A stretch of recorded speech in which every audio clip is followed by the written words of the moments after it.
Okay guys, for today's video, we have an update with regards to the last time na na-review natin yung Salmon Credit.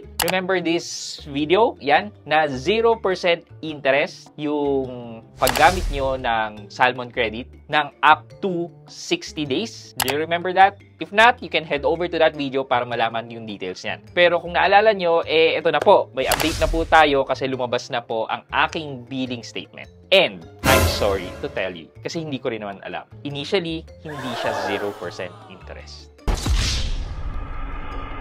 Sorry guys. Pero kung gusto nyo malaman kung ano ang nangyari, yung kabuong storya neto, samahan nyo ako, pag-usapan natin yan.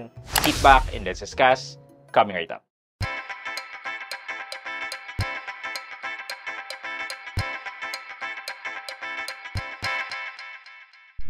Hi guys, this is Pat and you're in Pat Quintos Review TV. So if you're new here on my channel, I do reviews about personal finance na meron na akong experience or meron na akong knowledge na ginawa ko na ng videos and playlist na makita nyo dito sa taas. At kung bago ka dito sa channel ko, you may want to consider subscribing to my channel. Yeah, napaka-enthusiastic ko during that time. Wow, enthusiastic. Ano ibig sabihin nun? Masaya ako na i-share sa inyo yung good news na nabalitaan ko before with that video nga na 0% si Salmon Credit ng up to 60 days. Bakit? Kasi like si Atome, nagbibigay din siya ng 0%.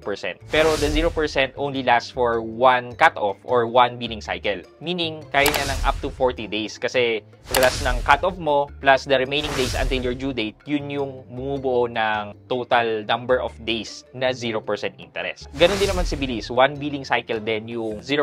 However, kay Bilis kasi up to 2,000 pesos lang. Ito naman, kay Salmon Credit, wala naman siyang limit. Ang limit mo is your credit limit. Kung magkano yung limit na nabigay sa'yo, basically, yun yung magagamit mo na 0% ng up to 60 to 62 days. Yan, depending yan sa sa number of days sa buwan. Kasi, ito yun guys, yung isang billing cycle mo is worth 30 days na. And then, pag lumabas na yung statement mo, meron kang around 30 days para bayaran yung statement mo. Ibig sabihin niya, around 60 days ang palugid sa'yo na 0%.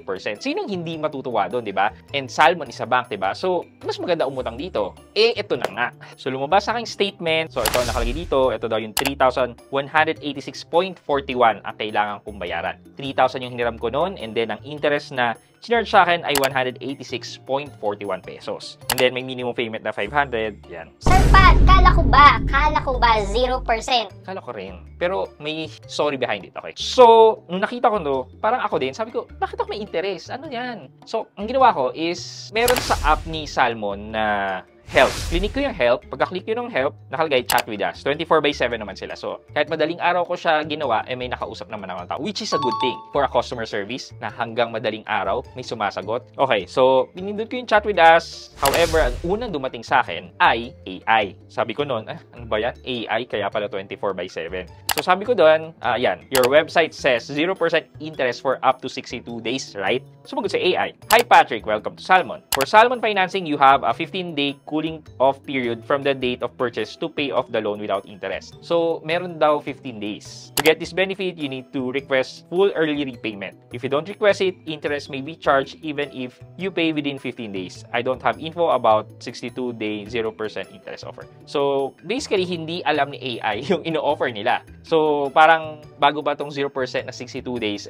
meron na rin silang tinatawag na grace period. Itong grace period daw nila ay around 15 days na grace period. Pero, kailangan mo silang sabihan. Pero, right now is, ang nagpe-prevail na promotion nila or feature nila is the 0% interest for up to 62 days. So, sabi ko dyan, I need to talk to an agent. Sabi niya, please wait while we assign you to the next available agent daw. Okay, at tapos, kala ko wala. Biglang nag-message itong si Sid or Resid, yung pangalan niya. Siya daw yung tutulong sa akin for today. Tapos, sabi niya, are you referring to Salmon Credit? Sabi ko, hi, yes. How does it work? Ang tanong ko. Sabi niya, I understand you're inquiring about the grace period of Salmon Credit. We're happy to help you. For new user daw, ito bago lang din to the first billing cycle is only 7 days long. First billing cycle, 7 days long daw. So, for your first due date falls 37 days after the account activation. This means your first grace period is shorter, a maximum of 37 days. Kapag kagagawa mo lang daw ng account, ang unang grace period mo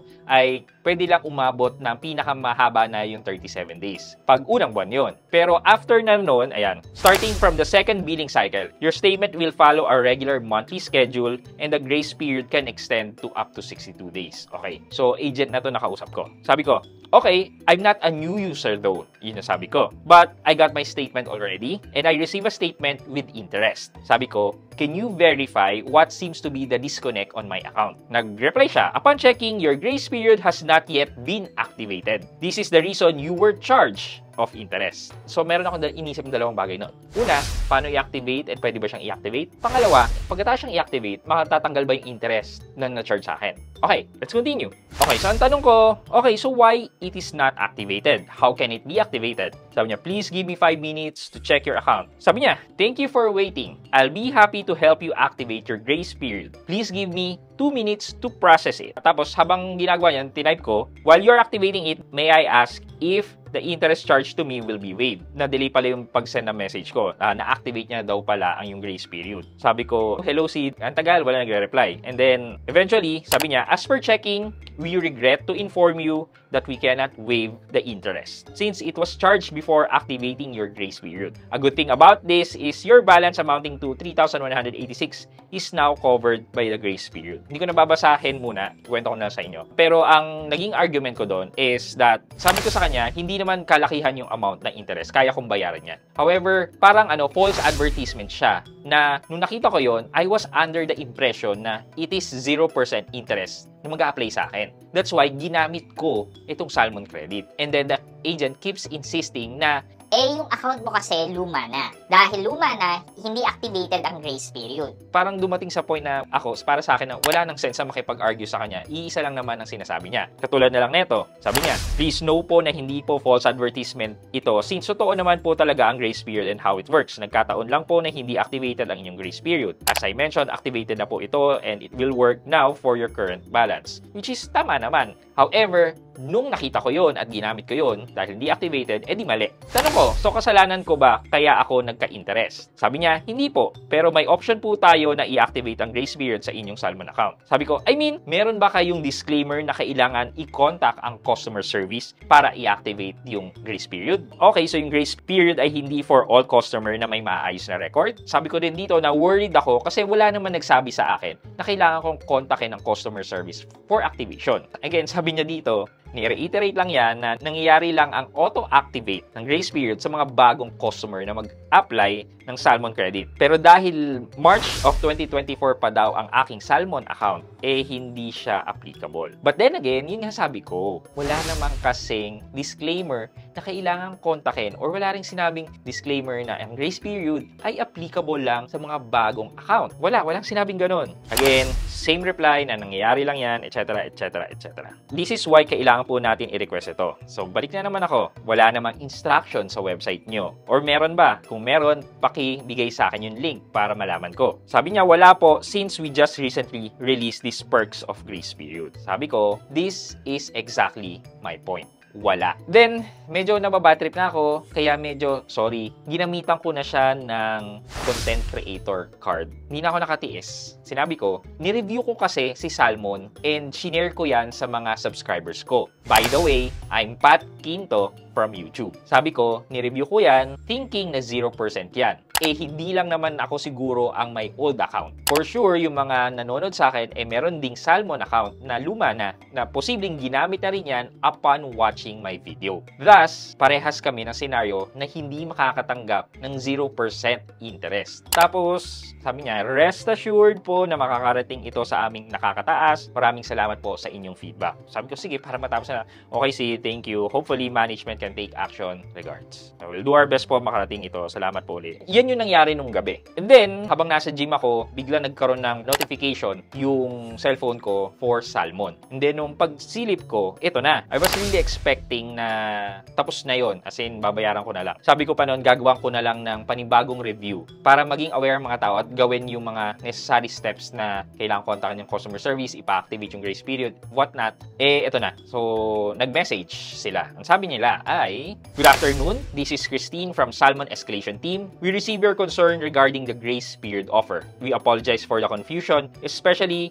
if the activation process of the grace period was not clearly stated on our website. We also appreciate you bringing this to our attention as it helps us ensure that complete and accurate information is provided. To better assist our customer, we have included a chat option on our website for any questions or clarifications you may have about our offers. As a resolution for this inconvenience, we have processed the reversal of the interest charge to your account amounting to 186.41. You will only need to pay the principal amount. Thank you for trusting and choosing Salmon. Have a great day. And it was like, okay, buti naman nakita ng management. Hindi ko alam kung hindi ko ba ginamitan ng content creator or reviewer card, ganito rin ang maging resulta or hindi. Kaya, ang sabi ko, hi Christine, I very much appreciate your update. I hope this is not just one-off. I mean, I hope this action should also be applicable to Salmon user that have the same case as mine. What I'm really bothered with is that there are other old Salmon accounts that have used their credit thinking of the grace period being activated on their account. I hope you would also accommodate other old accounts that might escalate and contact your team for correction.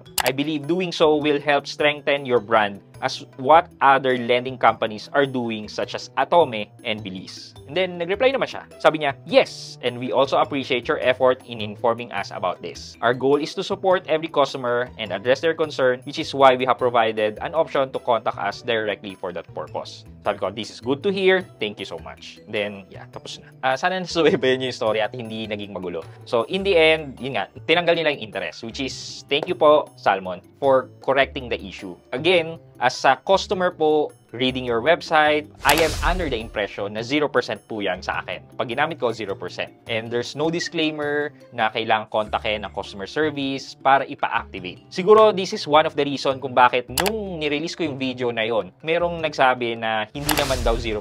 And then, may mga nagsasabi din na 0% nga. So, possible na yung may 0% nga is newly created account. While yung na nagsasabi naman na hindi siya 0% or may interest is, old account na. So, kung hindi bago yung account mo na recently created lang, you may need to contact the customer service of Salmon and sabihin nyo na Paki-check yung account kung activated ang grace period, and if not, paki-activate. para bago dumating ang cutoff nyo, activated na ang grace period at wala na kayong problemahin. Another thing pala na kailangang erase is that mag-work lang tong 0% interest kung gagamitin nyo siya using PayQR. Pag ginamit nyo naman siya as cash advance, magkakaroon po yan ng interest automatically. So, baka ang isipin nyo, pag ginamit nyo siya as cash advance, 0%, hindi po. Kaya pag ginamit nyo po siya as PayQR, then dun nyo lang dapat po ma-experience ang 0% interest or ang pay with grace. Again, lalo na sa mga naka-experience na may interest pa, please contact the customer service of Salmon and request na i-activate ang inyong grace period.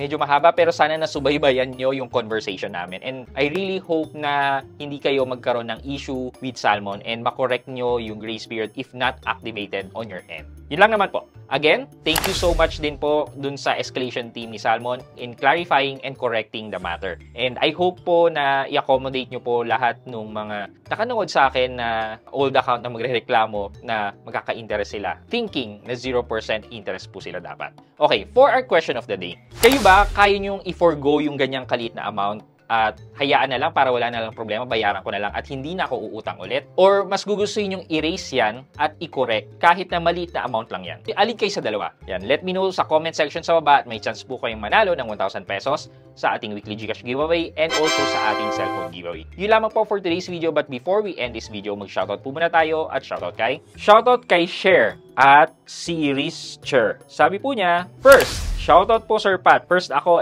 lol. Thanks po sa review. At Chris Chair pala. At Chris Chair or Chair, shoutout po sa inyo. Thank you so much po for watching and supporting my videos. Maraming salamat po. I hope you like this video. Leave a thumbs up. And if not, wala namang problema dyan, but continue to support me by subscribing to my channel by clicking the subscribe button and also the bell button sa tabing subscribe para makareceive kayo ng latest notification sa lahat ng upload ko. Again guys, this is Pat Quinto and you're in Pat Quinto's Review TV. Bye-bye!